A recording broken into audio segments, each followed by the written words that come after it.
पिछले एपिसोड में हमने देखा था कि बातियान बिना मेन इंग्रेडिएंट के हाई लेवल की पिल को रिफाइन करने की कोशिश कर रहा था, जिसे रिफाइन करने में उसे काफी ज्यादा मुश्किल तो होती है, लेकिन तब भी वो वहां पर उसे रिफाइन कर जाता है। इस वजह से बातियान ने ये राउंड को क्लियर कर लिया था। उसके बाद कल के दिन अगला राउंड होगा जो कि फाइनल होने वाला है। उससे जो जीतेगा वो मेडिसिन वैली के एल्केमी के कॉम्पिटिशन में जा पाएगा। अब बातियान जैसे ही फाइनल की तैयारी करने वाला होता है कि तभी वहां पर चैन के ग्रैंडपा आ जाते हैं, जिन्होंने सीधा का सीधा बातियान को उनकी पोती का शादी का ऑफर दे दिया था, ताकि अगर बातियान यहाँ पर उसके साथ शादी करने के लिए मान जाए तो इसके बदले वो अपना खास वाला एल्केमी फर्नेस उसे दे देंगे। जिसके बाद यहाँ से ये एपिसोड शुरू होता है। तो इस एपिसोड की शुरुआत में रांझी के फादर चैन के ग्रैंडपा से कहते कि आखिर तुम ये किस तरह का ऑफर दे रहे हो, तुम्हें पता है ना कि बातियान से मेरी बेटी रांझी की पहले से ही बात चल रही है, तो तुम यहाँ पर अपनी पोती को बीच में नहीं ला सकते। लेकिन चैन के ग्रैंडपा उसे धक्का मारते हुए कहते कि देखो, जो चीज मैंने यहाँ पर डिसाइड कर लिया है ना, वो चीज तो मैं करके ही रहूंगा। बातियान यहाँ पर मेरी पोती चैन से शादी करेगा।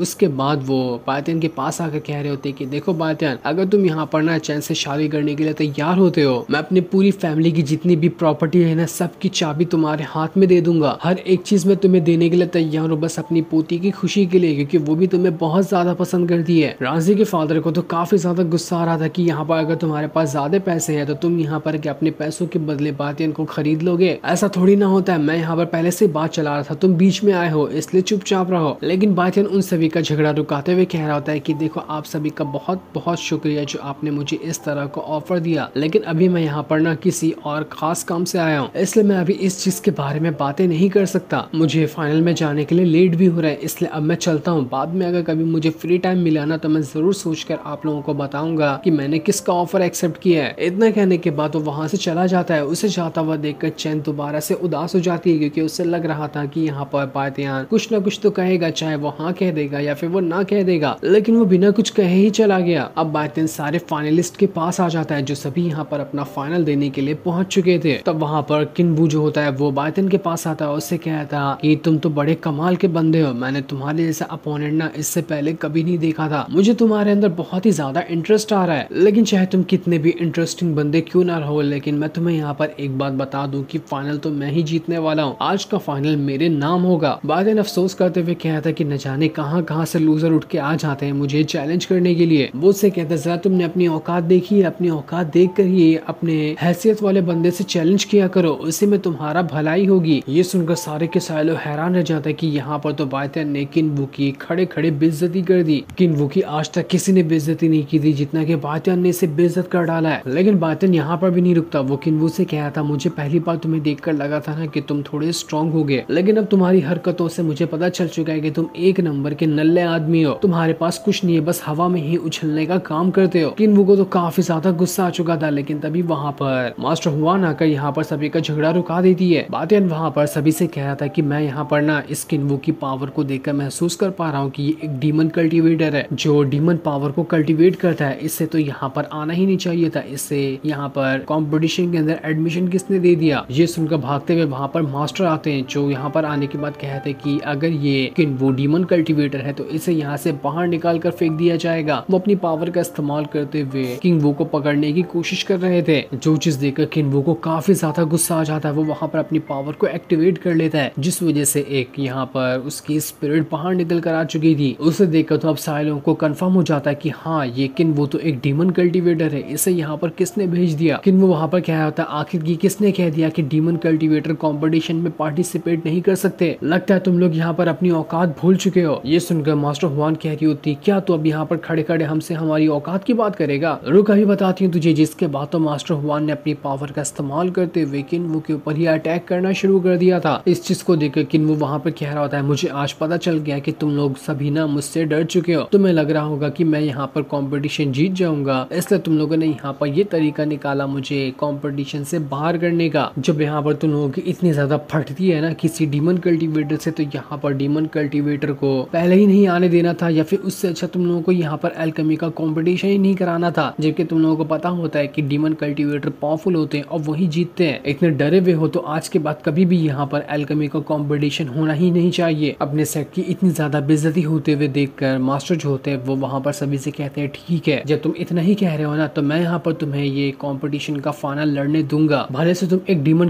कल्टीवेटर क्यों ना रहो, लेकिन तब भी देखना यहाँ पर जैसे फाइनल खत्म हो जाएगा ना, उसके बाद मैं तुम्हें तुम्हारी औकात दिखाता हूँ। लेकिन मुझे बाकियों से बहुत ज्यादा उम्मीद है कि वो लोग तुम्हें मिलकर ना यहाँ पर आज हरा देंगे। भले से तुम एक डीमन कल्टीवेटर क्यों ना हो, तब भी तुम यहाँ पर लिख के देता हूँ कि आज हारने वाले हो। मास्टर हुआन वहां पर कह रही होती कि यहाँ पर जितने भी फाइनलिस्ट है, अगर उनमें से किसी ने भी यहाँ पर किन्वो को हरा दिया ना, तो मैं उसे इतने अच्छे अच्छे रिवॉर्ड दूंगी जितने कि वो अपनी लाइफ में कभी सोच भी नहीं सकता। इसलिए पूरी जान लगा देना ताकि तुम यहाँ पर इस किन्वो को हरा सको। मास्टर वहां पर बातें से कह होते, बातें मुझे पता है कि तुम्हारी ना मास्टर हुआन से कुछ न कुछ तो दुश्मनी चल रही है, लेकिन प्लीज यहाँ पर अपनी दुश्मनी को साइड करते हुए इस कंपटीशन को जीतने की कोशिश करना। सबसे ज्यादा भरोसा मेरा ना तुम्हारे ऊपर ही है कि तुम यहाँ पर किन्वो को हरा सकते हो। बातें कहता है उसकी टेंशन लेने की जरूरत नहीं है, जिस कंपटीशन में मैं जाऊं और उससे मैं ना जीतूं, आज तक के नहीं कभी ऐसा हुआ है और ना ही कभी आगे होगा। लेकिन अगर मैं यहाँ पर जीता ना, तो मेरी एक छोटी सी शर्त है, मैं इस बुढ़िया की शक्ल उसके बाद कभी नहीं देखना चाहता। मुझे इससे बहुत ज्यादा गुस्सा आता है। तो कंपटीशन जीतने के बाद इस मास्टर हुआन से कह देना कि आगे से कभी भी मेरे मामले में टांग ना अड़ाए। मास्टर हुआन एकदम ज्यादा गुस्सा हो चुकी थी, लेकिन दूसरे वाले मास्टर हुआन को यहाँ पर रुका लेते हैं। फाइनल का माहौल तो एकदम गर्मा गर्मी से भर चुका था, सभी एक दूसरे के ऊपर काफी ज्यादा गुस्सा लग रहे थे। इसके बाद यहाँ पर फाइनल को शुरू कर दिया जाता है। लेकिन वो दो बातें से कहा था कि बहुत मजा आया, मैं कैसे भी करके यहाँ फाइनल तो खेल रहा हूँ, देख लेना मैं तुझे यहाँ पर जीतने दूंगा ही नहीं। मास्टर वहाँ पर सारे लोगों को शांत कराते हुए कह रहा था कि देखो यहाँ पर फाइनल का एक सिंपल सा रूल है, जितने भी कंटेस्टेंट है सभी को एक ही तरह के हर्ब्स दिए गए हैं, लेकिन अब यहाँ पर तुम लोगों को अपनी पावर का इस्तेमाल करते हुए सबसे ज्यादा हाई लेवल की पिल को बनाना है। जो यहाँ पर सबसे ज्यादा हाई लेवल की पिल बनाएगा वो ही इस फाइनल को जीतेगा। तुम्हारे पास 2 घंटे होंगे, 2 घंटे के अंदर तुम्हें ये काम करना है। जो भी 3 फाइनलिस्ट होंगे उन्हें तो यहाँ पर मेडिसिन वैली के कंपटीशन में जाने का मौका दिया ही जाएगा, जो कि आज से 3 महीने बाद होने वाला है। तो मैं अब यहाँ पर अनाउंस कर रहा हूँ कि यहाँ का फाइनल अब पूरी तरह से शुरू कर दिया जाता है। जैसे ही फाइनल शुरू हुआ था वहाँ पर वो घड़ी आ जाती है जिसके अंदर से रेत गिर रही थी। 2 घंटे में वो रेत पूरी तरह से खत्म हो जाएगी। इसलिए अब देखते ही देखते सारे लोगों ने अपना अपना फर्नेस निकालना शुरू कर दिया था। सभी अपना फर्नेस निकाल कर उसके अंदर पिल बनाने की कोशिश करने लगते हैं। किंग वू जो होता है सबसे पहले अपना डीमन फर्नेस बाहर निकाल लेता है, जो कि काफी ज्यादा स्ट्रॉन्ग लग रहा था। जोजिस देखकर मास्टर फिर से परेशान हो चुके थे कि अरे बाप रे, इसके पास तो डीमन फर्नेस है, उम्मीद है कि बाकी डिसाइड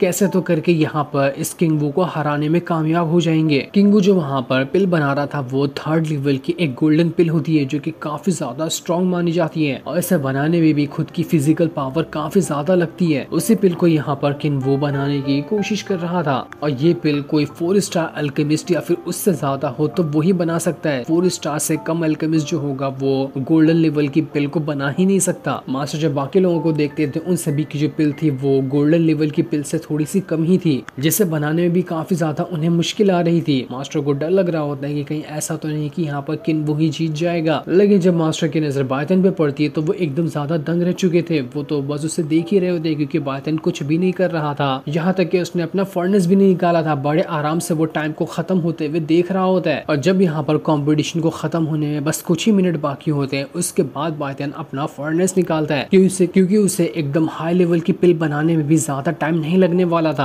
आसपास जितने भी लोग होते हैं वो सभी अपनी पूरी जान लगा रहे होते ताकि यहाँ पर बहुत ही अच्छे लेवल की पिल को बना सके। लेकिन बायतन बड़े आसानी के साथ अपना वहाँ पर एल्केमी फर्नेस बाहर निकालता है और उसके अंदर सारे के सारे हर्ब्स मिलाकर वहाँ पर पिल को बनाना उसने शुरू कर दिया था। लेकिन वो तो अपनी पूरी जान लगा रहा होता है कि इस कंपटीशन में फर्स्ट पोजीशन तो मेरी ही है, चाहे कुछ भी क्यों ना हो जाए, मैं तो फर्स्ट आकर ही रहूंगा। जिसके बाद अब देखते ही देखते लास्ट के बस 2-3 मिनट ही बचे हुए थे। बायतन की पिल अभी तक के रिफाइन हुई ही नहीं थी, लेकिन तब भी बायतन यहाँ पर काफी हद तक के पिल को बना चुका था। ये देखकर मास्टर हुआन कह रहे होते हैं कि लगता है यहाँ पर ना बायतन ही इस कंपटीशन को जीतेगा। अभी पता तो नहीं चल रहा कि वो कौन से लेवल की पिल रिफाइन कर रहा है, लेकिन स्पेशल ऑरा जो उसके फर्नेस से बाहर निकल रहा है वो सबसे ज्यादा हाई है। लगता है आज हमारी यहाँ पर इज्जत ना ये बायतन ही बचाएगा। कितने बंदे जो थे वो वहाँ पर अपनी पिल को रिफाइन करते करते अपना फर्नेस ही ब्लास्ट कर जाते हैं, जिस वजह से वो कंपटीशन से तो बाहर हो चुके थे, साथ ही साथ वो खुद को भी घायल कर लेते हैं। यहाँ तक कि अब जैस्मिन का भी जो फर्नेस था वो भी आउट ऑफ कंट्रोल होने लगता है। ऐसा लग रहा था कि वो भी यहाँ पर फट जाएगा, लेकिन जैस्मिन अपनी पावर का इस्तेमाल करते हुए अपने फर्नेस को बचाने की कोशिश कर रही थी और काफी देर की मेहनत के बाद वो फिर से वहाँ पर स्टेबल हो जाता है। जिसके बाद सबसे पहले वहाँ पर मुफाई का जो साथी था उसने अपना पिल रिफाइन कर लिया था, जो कि खुद भी एक हाई लेवल की पिल होती है। इस पिल को भी काफी ज्यादा हाई लेवल का और बहुत ही ज्यादा पावरफुल माना जाता है। उसे देखकर तो मुफाई काफी ज्यादा खुश हो गई थी कि अरे वाह, मेरे डिसाइपल ने सबसे पहले यहाँ पर पिल को रिफाइन किया है। लेकिन अभी तक के बाकी लोग जो थे वो सभी अपनी पिल को रिफाइन करने में लगे हुए थे। किसी ने भी अभी तक के अपना पिल रिफाइन नहीं किया था और बस टाइम खत्म ही होने वाला था। सभी लोग अपनी जान लगा रहे होते ताकि टाइम से पहले अपनी पिल को रिफाइन कर सके, वरना तो वो वैसे ही डिस्क्वालीफाई हो जाएंगे। तो अब देखना काफी ज्यादा इंटरेस्टिंग होगा कि यहाँ पर कौन फाइनल को जीत पाता है और किसने सबसे हाई लेवल की पिल को रिफाइन किया, जो चीज हमें नेक्स्ट एपिसोड में बताई जाएगी। तब तक के लिए थैंक्स फॉर वॉचिंग।